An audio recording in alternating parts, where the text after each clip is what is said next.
my dog died. I don't know if you remember, I posted a video about my dogs, Milky and Boney, and unfortunately Boney died a while ago, and it made me really sad, very sad.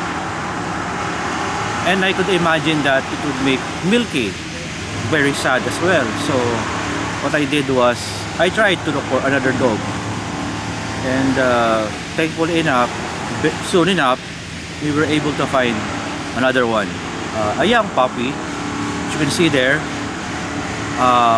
We call her Hot Choco. Why Hot Choco? I mean, look at her, okay? She's chocolate. Doesn't like people too much, you know, but she will get around to it, okay?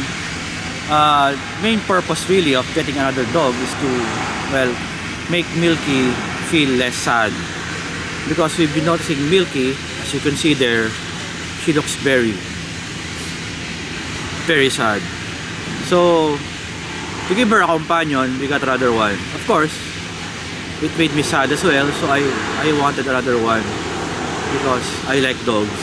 Actually, I like cats better, you know, but I'm pretty sure Milky would eat the cat, and it would make a big mess, so forget about it. Just another dog.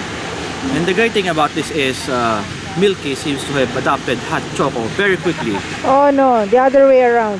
What? The other way around. Other way around. I think Hot Choco attached herself to Milky as if Milky was her mother.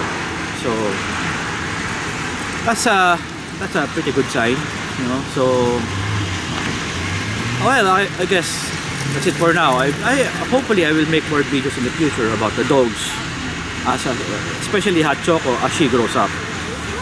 Okay, till next time, YouTube.